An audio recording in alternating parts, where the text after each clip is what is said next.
Já, við fjölluðum hér fyrir skemmstu skýrslu sem gefin var út á dögunum íslenska embættismannakerfið. Hún leggur mat á stöðu þessa kerfis og starfsskilyrði ríkisstarfsmanna held ég að megi segja með hliðsjón af grannlöndum. Nú menn hafa nú ekki verið á eitt sáttir með þessa skýrslugerð. Og verið svolítið kláfaði vissa þætti hennar en í stað þess að ræða við fólk eins og við gerum síðast þessa skýrslu þá fannst mér góð hugmynd að biðja aðalhöfund skýrslunnar að koma hér að rauðaborðinu og svara nokkrum spurningum sem kannski ennþá ósvarað vegna þess að maður veit ekki alveg svona hvað satt og logið í tengslum við það sem fjallað hefur verið tengslu við þetta mál og Sigurbjörg Sigurgestsdóttir stjórnsýslufræðingur, vertu velkomin til okkar. Takk hérlega, takk fyrir að bjóða mér. Já, það er bara gaman að fá þig. Það rétt með farið hjá mér að þú ert aðalhöfundur skýrslunnar. Ég myndi ekki segja að ég sé aðalhöfundur. Nei, við unnum mjög þétt saman heimi. Já. 3 embættismenn og 1 fyrirverandi ráðuneytisstjóri. Já. Og ég verð nú að segja það. Þetta tók lengri tíma heldur en að við höfum séð fyrir og það var meðal annars út á stjórnarskiptum. Já. Og líka þegar maður skoðar þetta þá þegar svona truflun verður á við þurfum að bíða hvað segir næsti ráðherra, vill hann halda áfram með verkefnið. Þá heldur maður svona svolítið að sér höndum. Já. Því að fá grænljós og halda fram með þetta og klára þetta. Og það sem þá gerist það að þegar maður kemur á borðinu aftur og fyrir að setja sig inn í þetta að það tekur smá tíma bara hreinlega til að fá hjólinn aftur til að snúast. Þannig að þegar þetta dregst svona langinn af ástæðum sem að við höfum ekkert með að gera að þá verður þetta svona svolítið óskilvirt. Sko ekki vegna þess að hvernig við unnum heldur bara aðstæðunum, skilurinn. Öll vorum við að vinna þetta samhliða fullu starfi. Eða flest. En það sem að náðist sem að við þetta eitt af því ánæglegasta sem ég kemur út úr þessu starfi. Og það það að þessi hópur náði mjög vel saman. Það myndaðist mjög mikið traust og það var þannig að stundum létum við ekki eina einustu setningu í friði. Það var bara velt við öllum steinum. Og hvað áttu við með? Getur við orðað þetta svona? Þetta náð þessu sem við erum að gera hérna í þessum samanburði? Af því þetta er flókin vinna. Það ekki bara það að afla upplýsinga frá 7-8 öðrum löndum og það þurfti að vera upplýsingar sem voru samkvæmt ákvæðnu formati vegna þess að við erum að reyna að fara að bera þetta saman og þá þýðir ekki að safna bara einhverjum upplýsingum.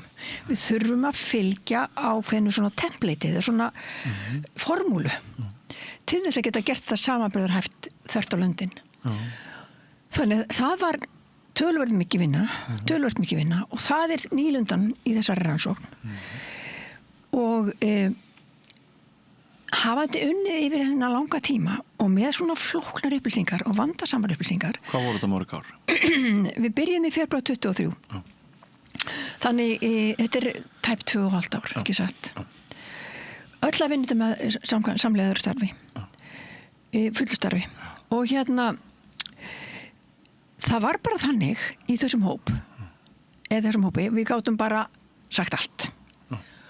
Og bara krufið texta, hvers annars, engin tepruskapur, alveg bara svakalega mikið traust og góður andi.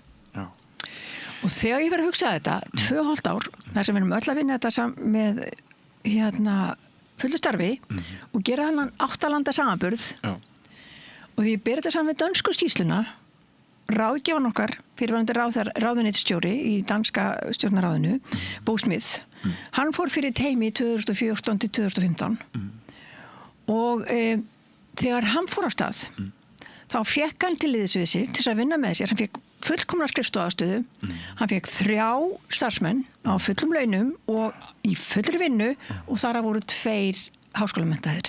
Síðan fékk hann fjármagn til þess að fara út, hafa ráðstefnur, kynningafundi, samráðsfundi og afla upplýsinga. Þarna eru 4 í fullri vinnu með þetta.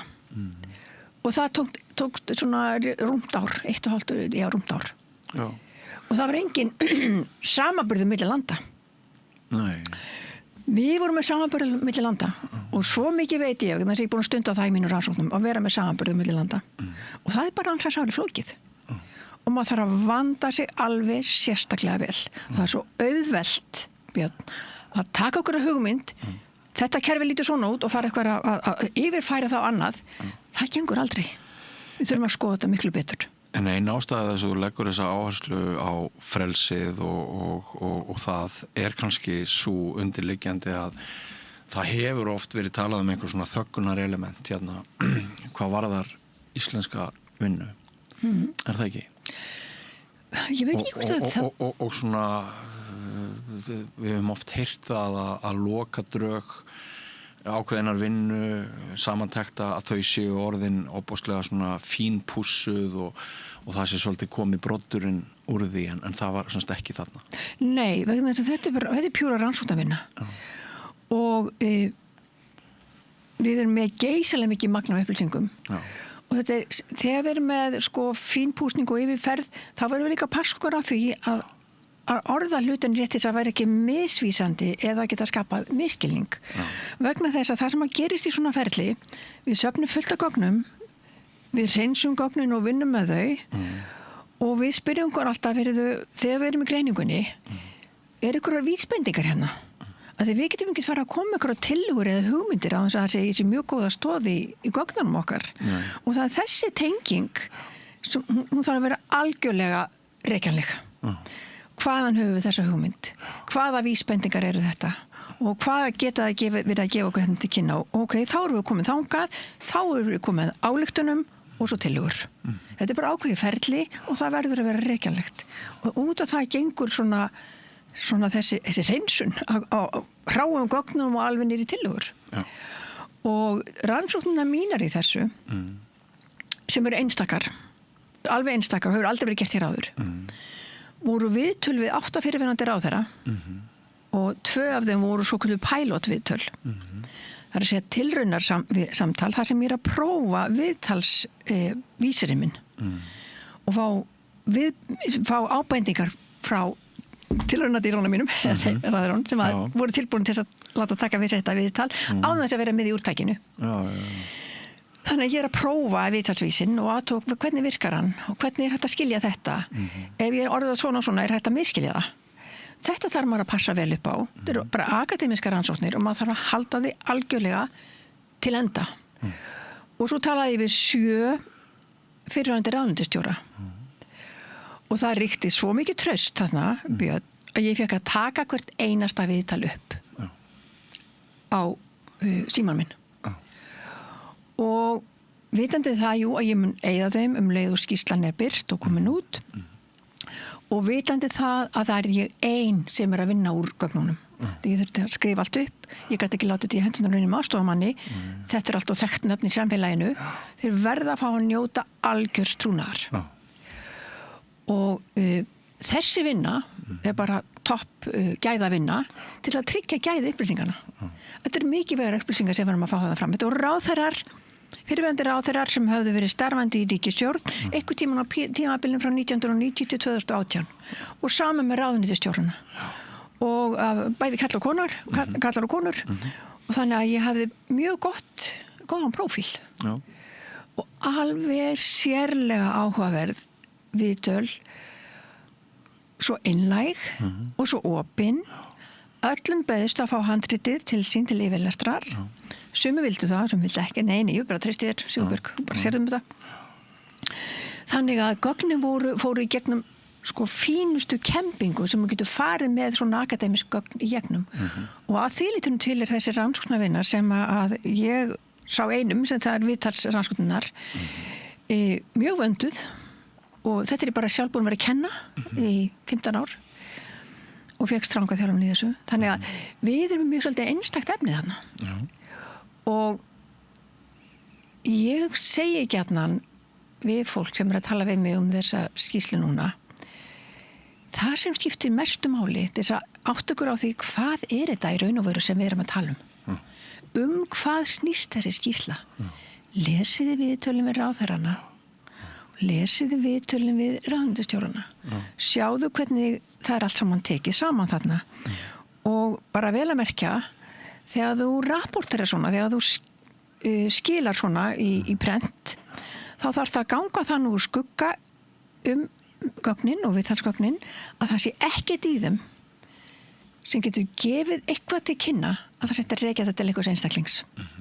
Já, heyrðu, það var ábyggilega hann sem sagði þetta, ætlaði hann ekki að tala við þennan, ætlaði hann ekki að tala við hinn. Og leið og það gerist, Björn, þá er bara fólk búið að grafa undan trúurleika skýrslunar. Þannig að þetta þarf að vinnast af alveg sérstakar nákvæmni og út af það til dæmis gekk áreiðanleika könnunum mín. Ég lét áreiðanleika testa þetta í 2, jafnvel 3 þrepum. Spurði fólk, ok, lestu núna fyrir mig yfir þessi viðtöl og þetta eru fyrirfærendur ráðherrar, segðu mér hvort að þér finnst þú vera þekki ykkur ráðherran eða ykkur ráðuneytisstjóran úr þessum hópi. Ekkert til dæminu, ekkert. En áður við förum í svona helstu niðurstöður, bara til að afgreiða það, Mogganum fannst skipta mestu máli að segja lesendum á forsíðu að gaf í skyn að þetta hefði nú verið sukk og hérna hvað var að kostnaðin við skýrsluna og hann hefði orðið 5-faldur á við það sem að var stemt, bara svo þú svarir því hér. Já, nú veit ég ekki sjálf ekki hver endalegu kostnaður er. En ég held að hann sé afskaplega lítill á miðað við dönsku skýrsluna, ráðgjafinn okkar, Bósmith, sem var ráðuneytisstjóri í danska stjórnarráðinu. Já. Hann vissi nákvæmlega hver kostnaður minn verið, hver laun mín voru við þetta og hann sagði, mér sýnist það bara að vera mjög moderate. Svo ekki sem meira sagt. Og svo sagði hann mig allan kostnaðinn sem núna er á dönsku skýrslunni uppreiknað 105 milljónir. Og ég ansið þetta með ykkur myndi súpa kvæljur ef þeir heyrðu það tölu hér. Hvað var það, 20-25 áætlað? Já, og okkur. Já. Gæti að vera 20-25 Já. Og þá ég gerir ráð fyrir því að þar séu ýmis önnur ráðgjafarstörf og líka þarna er inn í þessu ákveðið samráð yfirlestur, faglegur yfirlestur til að tryggja sér allt í lagi. En það segir mér það enginn með 25 milljónir. Þetta er náttúrulega bara hlægilegt verð fyrir svona vinnu. Við erum 363 blaðsíður, Björn. Skýrslan hans bó var 378. Hvað heldur að Mogganum gangi til með þessum fréttaflutningi? Bara ég er ekki búin að lesa neitt af því sem birtist í Morgunblaðinu. Svo ég get bara alltaf sagt nokkuð skapaða hlut það. Var kannski best að spyrja þá. Þú vísar allavega sukki til föður húsana. Já, ég bara hvaðan í ósköpunum hafa þeir sín viðmið. Þeir ættu að vita þá með skýrslun hans bó. Og það var hérna fyrir nokkrum árum síðan einhver tók saman hvað rannsóknarskýrsla Alþingis kostaði á sínum tíma og svo Lehman Brothers þegar úttektin var gerð á þeirri skýrslu og það var svona þessi svakalegi mikli munur hvað rannsóknarskýrslan þó hún hefði komið eitthvað 300 milljónir á sínum tíma og uppfært núna á 500 og eitthvað milljónir uppfærið kostnaðurinn á Lehman Brothers skýrslunni sem Examiners gerðu á sínu tíma er 8,9 milljarðar. Byrja þetta saman og ég fæ ekki varist því Björn að veltaði fyrir mig hirðbytunni á hvaða verðum eru við sérfræðingarnir hér á Íslandi að selja okkur. Ólafur Þ. Harðarson benti líka á það hér í þætti daginn að það var það náttúrulega mestu að vinna, hún væri góða, hún væri vönduð, mistök gæti verið mjög dýr og svo framvegis, þannig að við skulum hætta að ræða þetta. En hver er skilgreiningin á embættismanni og hvað eru þeir margir í þessu landi?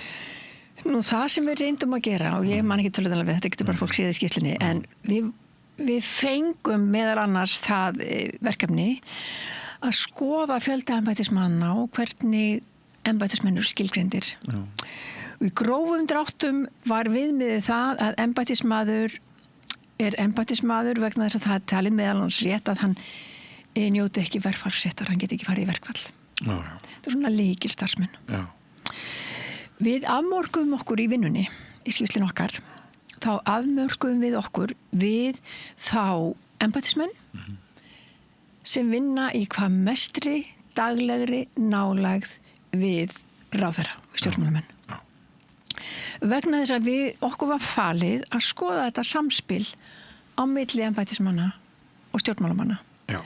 Og þá höfðum við náttúrulega fyrirmyndina fyrir okkur í þessari skýrslu Bósmið sem fjallaði einmitt þetta samspil á milli ráðherra og embættismanna.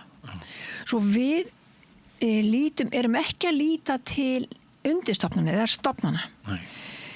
Fókusin okkar er á ráðuneytunum og þeim sem eru þar í gegna þar mestu eða æðstu stöðum og þess vegna snerist rannsóknin mín ráðuneytisstjórana og ráðherrana og þetta samspil sem þar er á milli og þessi samskipti hvernig þið eru og hvað þarf til þess að þau séu góð, skilvirk og áhrifarík.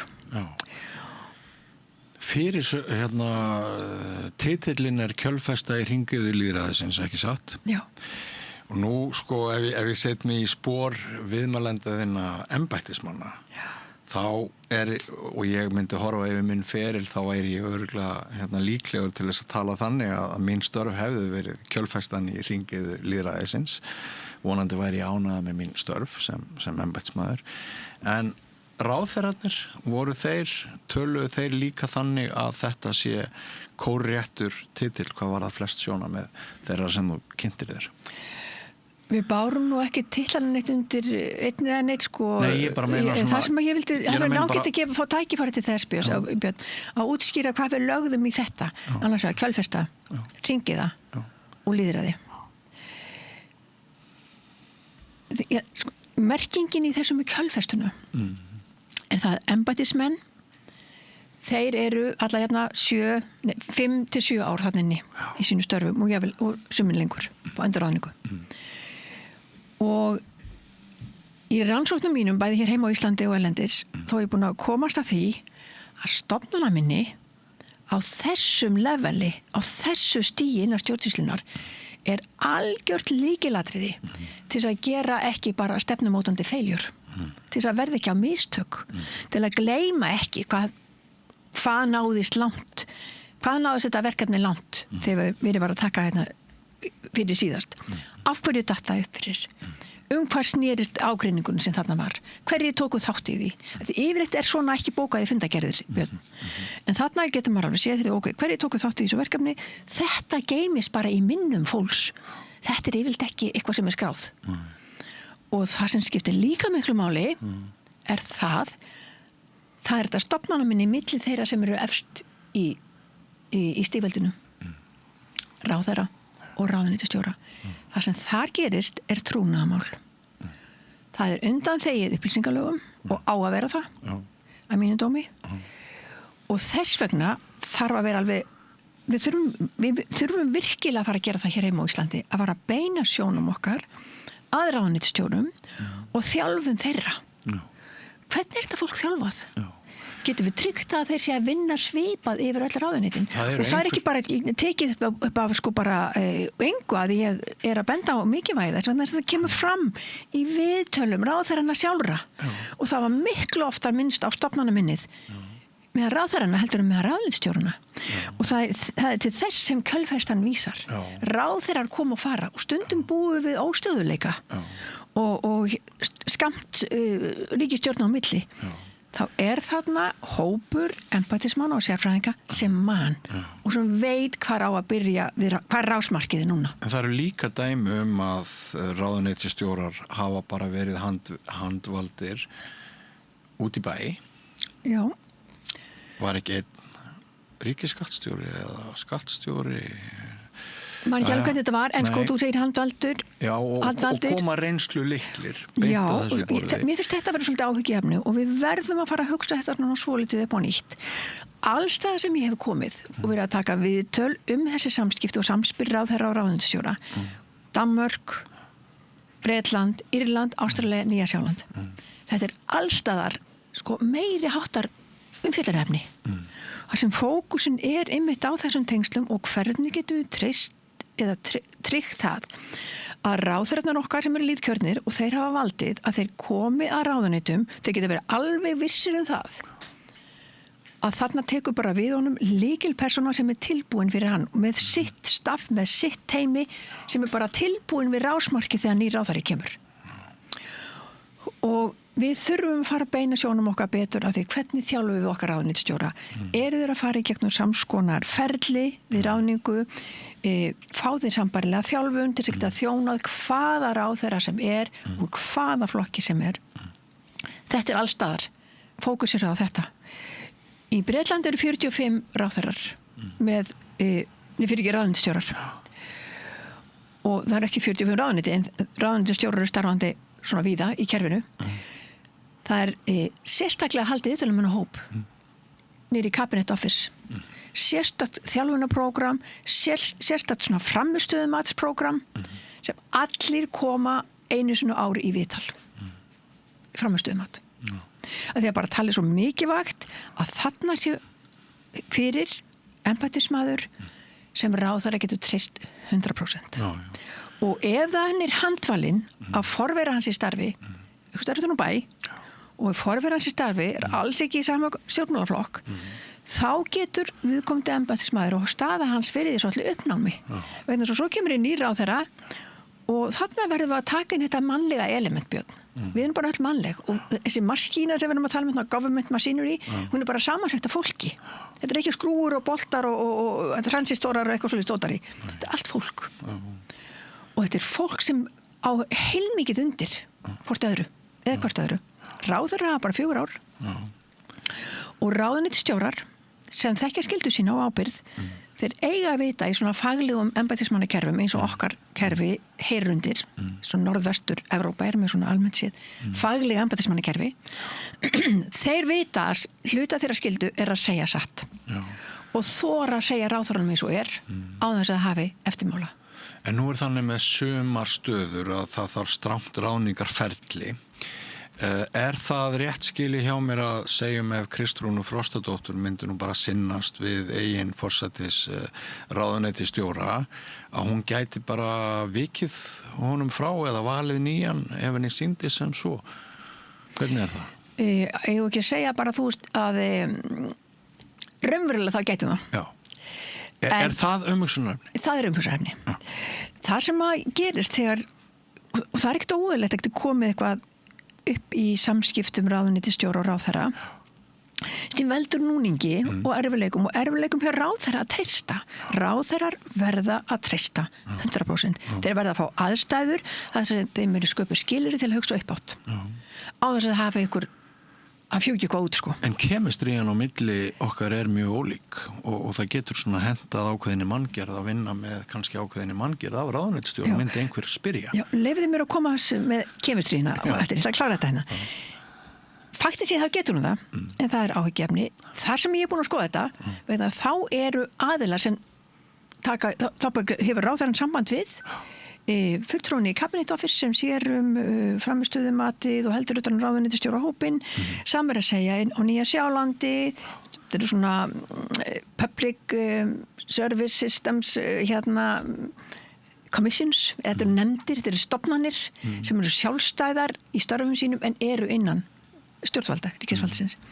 Þá bara kallaði the commissioner eða yfirmaður skrifstofunar kallað til, hann ræði við báða aðila og finnur svona úrlausn á málinu. Þannig að það þarf að vera góð rök fyrir því að þú sért að víkja til hliðar ráðuneytisstjóra. Og í litlum kerfum, Björn, þá þetta bara mjög dýr leið vegna þess að þeir eru ráðinir upp á ákveðið tímabil, það getur verið þessi kannski 3 ár eftir eða 4 ár eftir. Og með því gæti tapast mikið stofnanaminni. Tapast stofnanaminni og það líka hvað þið voru að gera við manneskjuna meðan. Senda hann til Brussel eða Genf eða við þurfum að koma í starfvegstöðar af því hún á fullum launum. Þú varst að tala um kemistríu. Mér fannst þetta svo áhugavert. Þetta kom fram í viðtalinu hjá mér, rannsókninni, að kemistrían verður að vera rétt og það er bara hár rétt. Það þarf að komast á þetta trúnaðarsamband. Og ráðuneytisstjórar þau þurfa að vera þjálfaði þannig að þeir kunna að vinna með hvaða fólki sem og átta sig á því, ok, já, heyrðu, hún svona þarf ég að orða kannski hlutinu svona. Þetta var mjög diplomatiskur og næmur í svona viðtalstækni. Hvernig hægt að þjálfa það? Sérstöku þjálfunarprógrami. Fyrir fyrsta þjálfunarprógram. Þeir þurfa að fara í gegnum ákveð svona nálarauga í úrvalinu þegar farið í gegnum valið. Og þá eru alls konar test og viðtöl og nefndu það bara í þessu ferli. En ég fór að tala þessa kemistríu niður í Cabinet Office og líka fór og var bara með sjálfstæða rannsókna sem hluta mínu háskólarannsóknarverkefni sem prófessor út í háskóla og þá fór ég og í Vestur-Ástralíu sem state level sem ríkisstjórn þess fylkis í Ástralíu og svo New South Wales og Nýja-Sjálands og ég fór alltaf hvað leggið þið í þetta kemistríu hvað leggið því svona kemistrían þurfa að vera rétt og þá sagður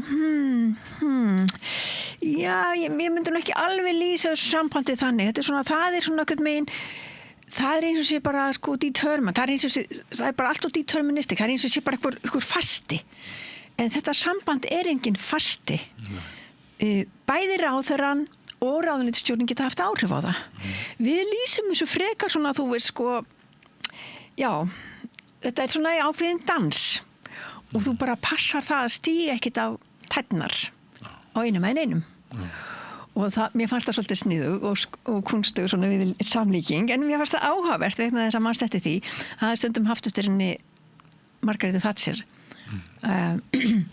the lady is not for turning Jú. Skilur, þarna kemur líkingamálið. Þetta bara setur það í allt annað svona perspektíf og þetta var svolítið skemmtilegt og þeir segja það að þegar þú líkir þessu saman við dans þá veistu að þú getur haft áhrif og þú veist að í dansinum þá þarft að þjálfa. En þetta er kannski snúnar en ella í svona fámennu landi þar sem að er náttúrulega alltaf tengsla og klíkuskapur í öllu og við höfum kannski átt smá vandræðum með að hefja okkur upp úr hinnu persónulega yfir í þið faglega það bara á öllum sviðum það bara segir sig sjálft, það er nálæðar vandinn hann er áskorun það er það og þess vegna þurfum við eiginlega að vanda okkur ennþá betur við þurfum bara að vanda okkur ennþá betur og þess vegna erum við með þessum stundum að tala illa skrifræði af því að í skrifræðinu það felst í því að við erum með skráðar reglur hvernig í hvers konar farveg fer þetta mál hvernig það afgreitt, hver eru málsmeðferðarreglunar og fylgja þessu mjög að hér er verið að tryggja réttaröryggi samborgarana og samur að segja með þetta valferli þegar við erum að auglýsa eða að fara að ráða nýja embættismenn að þeir fari allir í gegnum alveinskferli og það sem skiptir máli í því er það að tryggja að það sé ferlið sé alveg sambarlegt til þess að tryggja líka réttaröryggi þeirra sem þarna er að sækja að allir fái eins meðferð. Er þetta bæði eiginlega og meginlega rannsókn? Já, hún er það Getum við þá talað um niðurstöður? Já, það er þetta að tala um niðurstöður það er alveg rétt. Hver er áhugaverðasta niðurstaðan og svo sem skiptir mestu máli fyrir samfélagið að þínu viti? Já, það sem að ég vil segja og nú bara fyrirgeðu, ég er náttúrulega ekki alveg hlutlaus þar að því ég hef talað um þetta áður. Þú átt ekki vera hlutlaus. Já, en svona sem rannsakandi þá hefur áhugamálið mitt einmitt verið þessi hlutur. Hvernig ráðum við inn í áhrifastöðunar? Og ég hef lengi talað fyrir því og þetta kemur fram til dæmis í skýrslunni sem að lögð var til grundvallar breytingu á stjórnarráðslögunum á sínum tíma sem tók í gildi 2011 og þar var lögð til grundvallar skýrsla sem var einmitt rannsóknarvinna og mikið við að minna svona samanburð á milli landa og skýrslan svo hét samhent stjórnsýsla og kemur hérna í kjölfar hrunsins og þá var lagt til að það yrði sett upp svona miðlæg eining sem tryggði það að það ferli sem umsækjendur í áhrifastöður og æðstu embætti að þeir fari allir í gegnum sambærilegt ferli og það veri heldið utanum það af sömu aðilum og þessi tillaga kom líka fram í skýrslu sem skrifa fyrir fjármálaráðherra 2012 og ég var einmitt líka í þeim hópi og þá sérðu það að þetta hefur verið mér svolítið hjartarsmál lengi og mér finnst það vera eitt af svona stórum málunum sem verður að leggja til þarna að verði þarna miðlæg eining til að tryggja gæði vinnunar sem liggur að baki ráðningum og við viljum líka gera breytingar á því vegna þess að eftir stjórnarráðslögin 2011 þá voru settar upp þessar hæfnisnefndir og flestir af þeim sem ég talaði við töldu það vera verulega mikið til bóta og miklu betra heldur en það sem áður var sem var miklu handahófskendara hins vegar þá eru menn byrjar aðeins að missa trúna á þessum hæfnisnefndum og þær aukt megin kemur fram í viðtölum, kemur líka fram í fjölda umsóknar sem hefur svona dottið niður að það virðist ekki vera nægilega svona trú á því ferli og það ekki nægilega traustvekjandi. Það persónulega Já, og þá fórum við að skoða þetta. Það ekki það hvernig unnið Björn, af því það bara ágætasta fólk sem vill vinna vel og fer algjörlega eftir bókinni. En það dapurlegt til þess að vita þetta frábæra fólk af því það var handvalið af einum og sama ráðherranum sem að ráða þessa viðkomandi manneskju sem að fara í gegnum ferlið. Og þannig að það sem við erum að leggja til að ráðherrar komi ekki einir að því að skipa hæfnisnefndina. Þannig að vera fleiri að koma að og það það sem gerir ferlið sjálft ótrúverðugt, jafnvel þó að vinnan sé góð af þeim sem eru í nefndinni. Ráðherra í lófalagið að velja þannig í nefndina að geti miðað að einni fyrirframgefinni niðurstöðu. Já, það getur verið að velja svona með mjög mikilli hlutrækni og kannski formannin þarna sem hann myndi vilja velja sem væri hans flokksmaður eða hefði þá hagsmuni svona bak við eyra þó allt eigi að vera óháð pólitík, en þá þessi freisting mjög ríkjandi hérna og ekki bara á Íslandi. Ég finn fyrir þessu hvar sem ég kem að það þrýstingur í þá átt og hlustaðu nú vel, það þrýstingur í þá átt að gera fagleg embættismannakerfi eins og eru á Norðurlöndunum og eins og eru í enskumælandi löndunum fyrir utan Bandaríkin að gera þau pólitískari. Og stjórnmálamenn geti sjálfur valið sér ráðuneytisstjórana og svona einhver efsta lagið í kerfinu. Þá ertu komið með pólitískt embættismannakerfi og það allt öðruvísi embættismannakerfi. Ef við förum þá leið, þá þarf að taka bara umræðum það. Þið líst illa á það? Nú velið illa þetta bara mismunandi kerfi en það eru svona meiri hættur. Þú geldur varhug við þeirri þróun. Ég geld varhug við því og núna höfum við kannski svona yktasta dæmið af svona pólitísku embættismannakerfi. Við höfum það núna fyrir augunum, Björn. Og það eru Bandaríkin. Og það sem við erum að leggja áherslu á hvernig tengjast embættismannakerfi þessari þrískiptingu valdsins, löggjafarvald, framkvæmdavald og dómsvald. Nú, embættismennin sem við erum að fókusera á í framkvæmdavaldinu. Og núna sjáum við yktasta dæmi þess að við erum með pólitískt embættismannakerfi í Bandaríkjunum.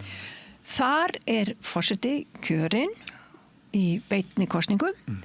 Hann velur sér sína ráðherra af því hann höfuð framkvæmdavaldsins. Og jável svona næstu stigin fyrir neðan eru handvaldir. Þannig að ráðuneytin öll orðið mjög pólitísk. Og kosturum við slík kerfi hefur verið einmitt bent á að það getur verið skilvirkara. Þú fljótar ráðurum og framkvæmdavaldinu, forseta finnst þú vera fljótara að ná hlutum í gegn. Og á skemmri tíma, það bara 4 ár. Skiljanlegt, maður hefur saman með því.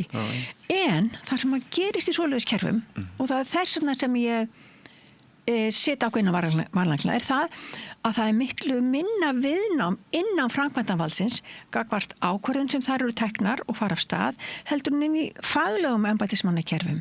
Þar bókstaflega skylda og embættismönnum og ráðuneytisstjórum að segja við ráðherra fyrirgefur á það, ég held þessi ekki góð hugmynd. Nei, okkur sýnist líka hér í ráðuneytinu að ef við ætlar að koma þessi í gegn þá þarf að breyta lögum. Annars þetta að brjóta lög og þá erum við bara öll í vondum málum og kannski þú í verstu málunum.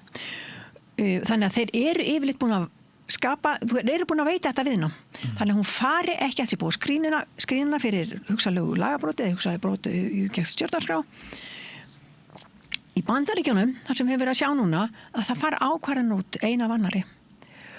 Og viðnámið minna, en það tekur raun og veru ekki við finna þetta bara komið í kæruferli í dómsvaldinu. Og þá tekur það langan tíma. Og það getur farið öll 3 dómstigin. En þá kannski ákvörðunin búin að hafa slik áhrif að hún er búin að valda ákveðnum skada. Og segjum svo að æðsta dómstigi segir, heyrðu, þessi ákvörðun hefur ekki lagaheimild. Hún hefur ekki lagastóð. Eða hún er brot á stjórnarskrá. Þá segjum við það er niðurstaðan.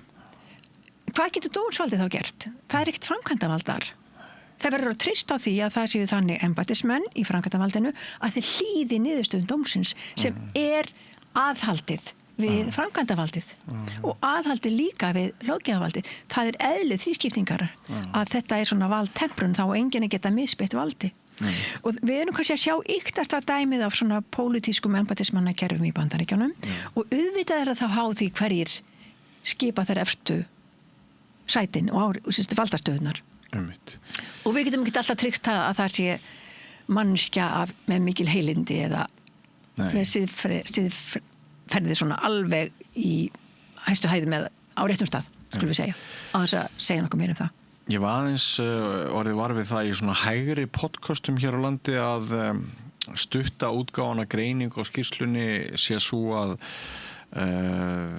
rætt hafi verið við embættismenn sem vilji auka völd og skipunartíma embættismanna sem komi nú ekki mjög mikið á óvart og ýmsir stjórnmálamenn hafa svona sérstaklega hægri kantinu líka, þeir hafa svolítið verið að svona hjóla í þessa skýrslu. Ég er samt ekki viss að þeir séu búin að lesa hana en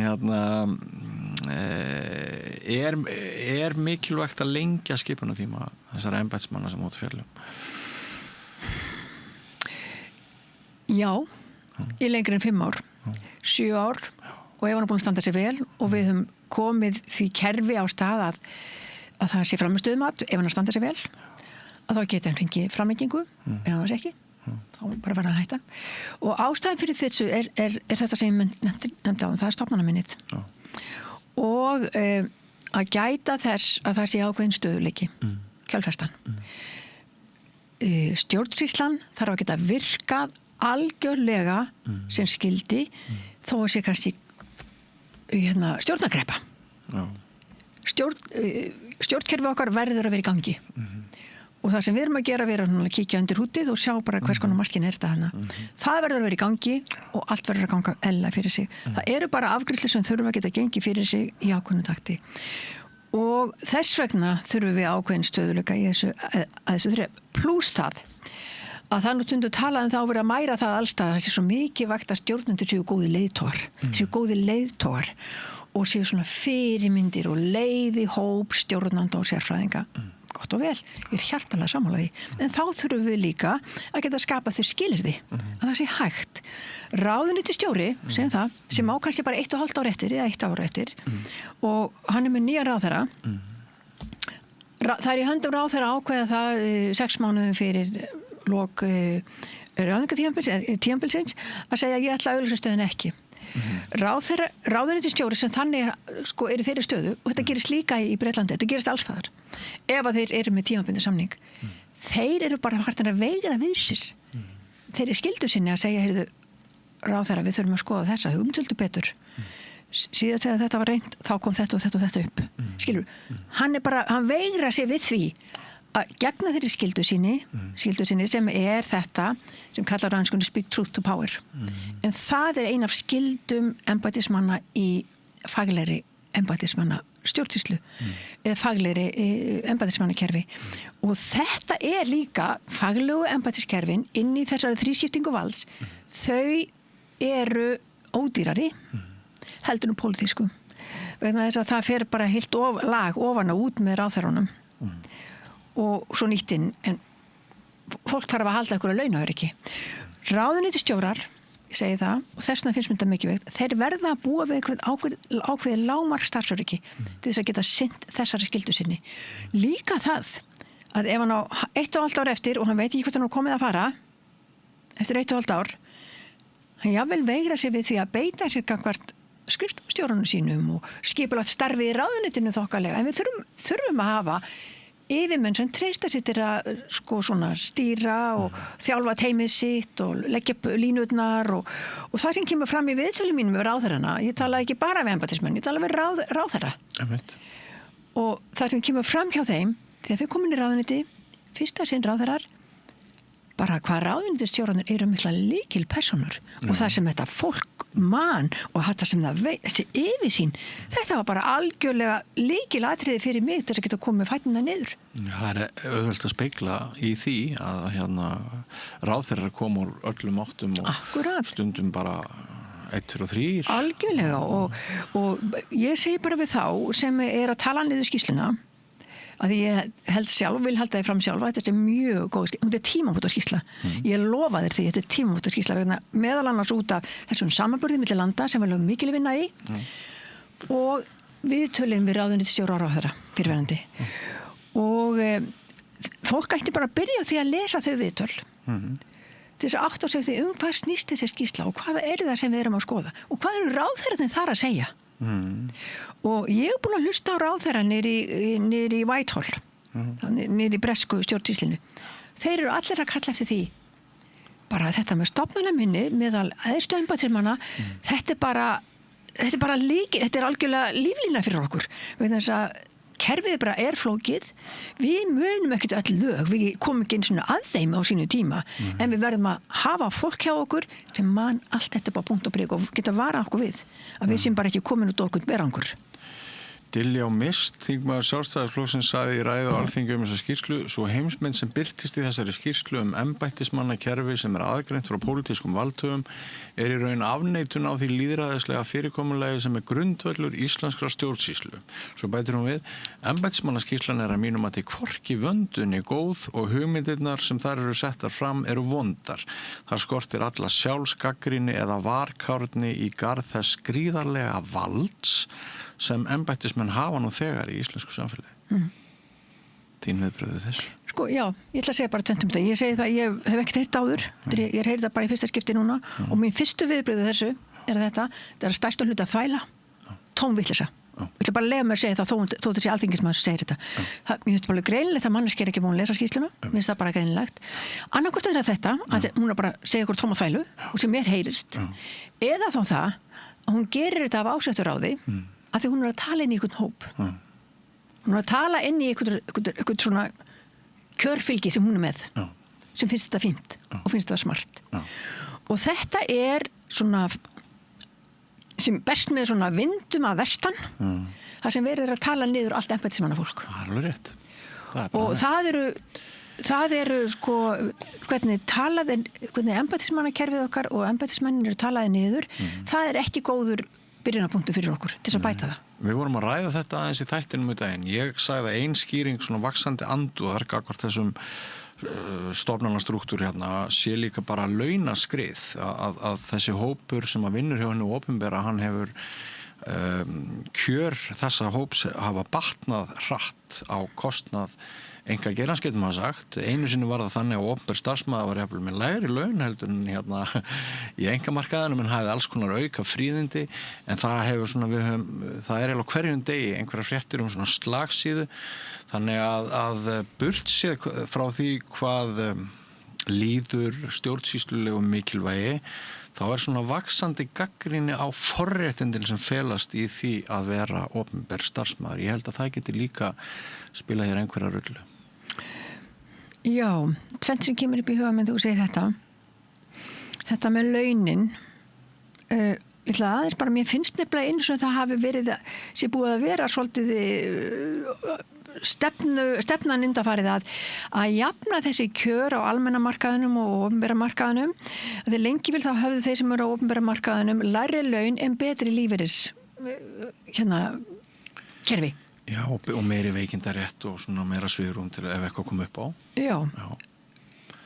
En núna að fara að jafna þetta og auka og styrkja betur lífeyrisréttindi á almenna markaðinum en þá er líka hann hafði allega verið, sko, það fólk á sér sama level sem hafði verið með miklu betur laun.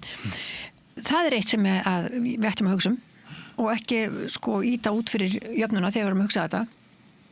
Hitt sem við vildum nefna, það er það að ég er þeirra skoðunar og ein af ástæðum fyrir því að víða í heiminum eru embættismenn mjög góðu laun og með há laun. Og af hverju er það? Veistu af hverju?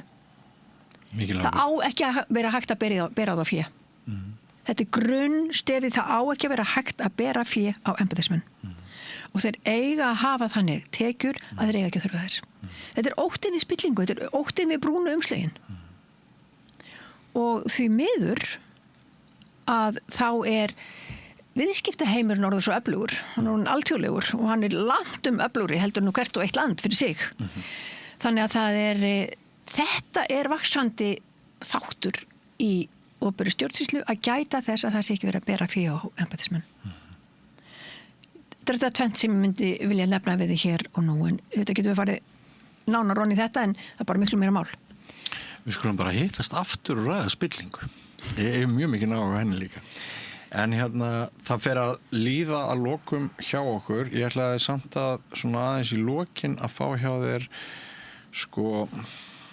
nokkur orð aðstoðarmenn ráðherra. Já. Að hér það náttúrulega þannig að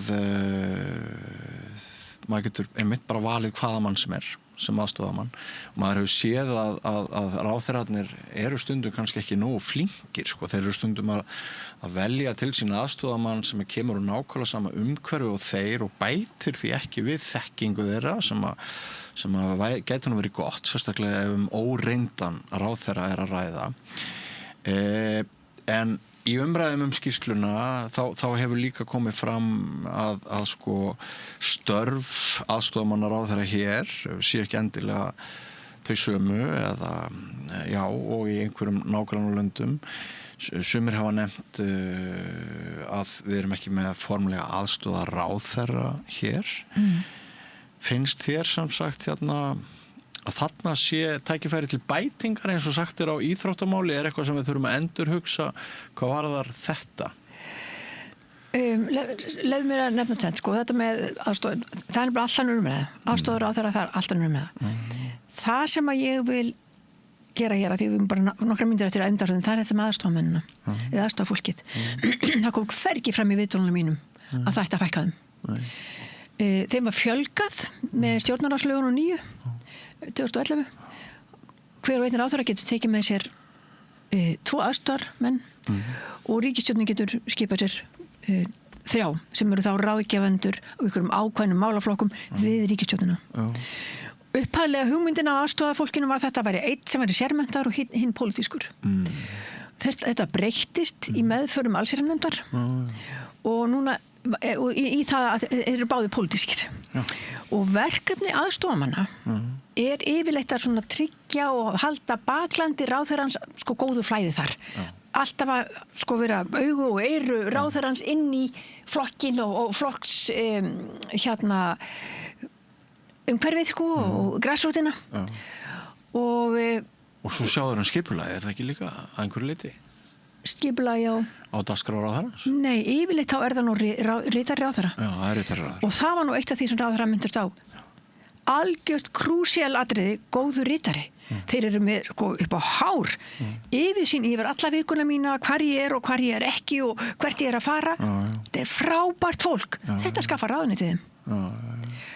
Og sem nefndi mig þetta og það var enginn sem lagði til að yrði fækkað aðstofamönnum frá því sem ég nefndi hérna áðan. En það kom eitt mjög áhugavert og það var það, eitt sagði fleiri neitt, já, þetta kom fram í þeim hjá nokkrum. Það er heldur ekki kannski vanlegt fyrir ráðherra að vera með margar aðstofamenn. Þess að hann þarf að verja svo miklum tíma með þeim. Þetta er allt öðrum samskipti, hann er að leggja allt aðra hluti upp með þeim og hann er að vinna í aðra átt.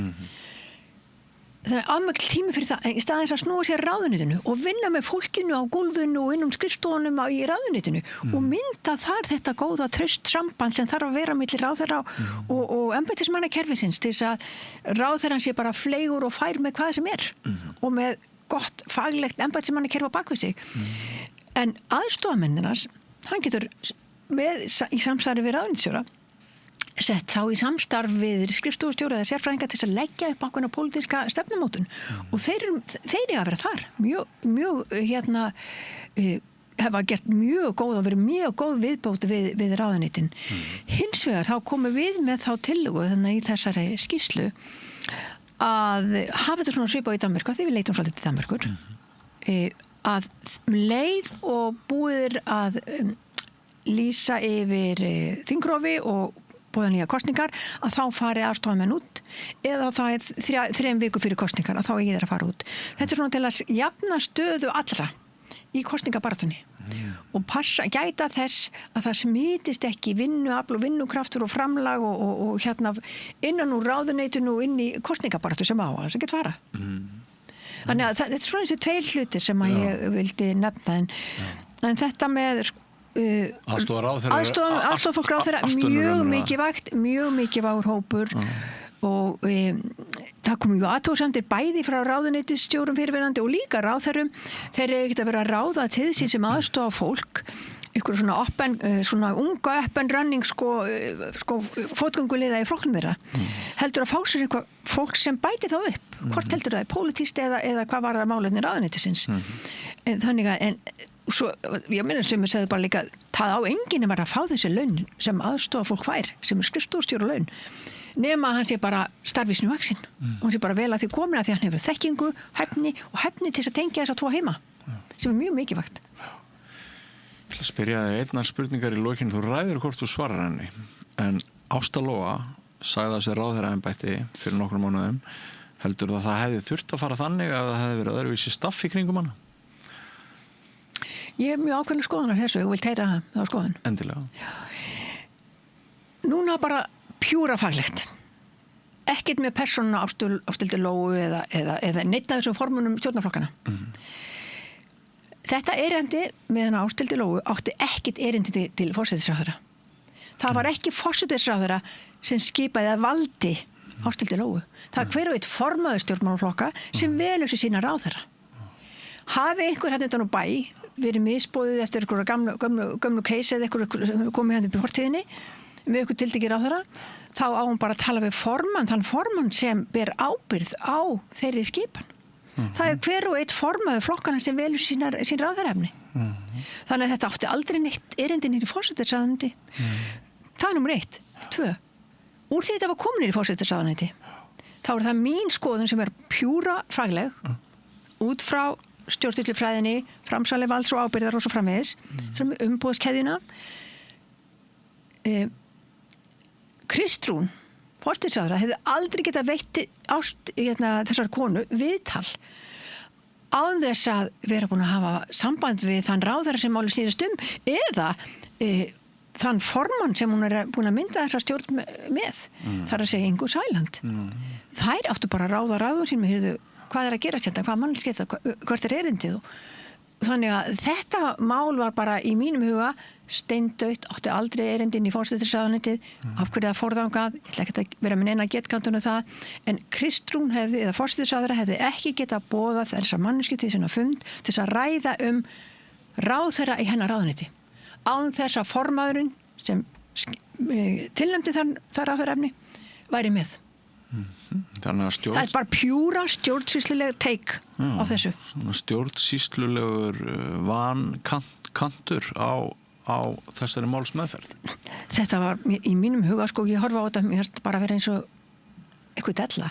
Og það að þingnefndi sé að verja síðan heilmiklum tíma í þessar bollalengi, menn bara gáttu farið betur með tíman sinni þetta. Þeir gáttu bara fengið eitt álit á þessu. Þetta áttu aldrei neitt erindi niður í forsætisráðuneyti. En hefur skoðan á fréttamati Ríkisútvarpsins, hvort jafnræðis hafi verið gætt þar, hvort Ásta Lóa hafi verið tekin sömu tökum og ef hefur verið að ræða einhvern ráðherra gömlu valdaflokkana, talandi stofnanaminni og hefðir og venjur? Já, nú skal ég ekki segja.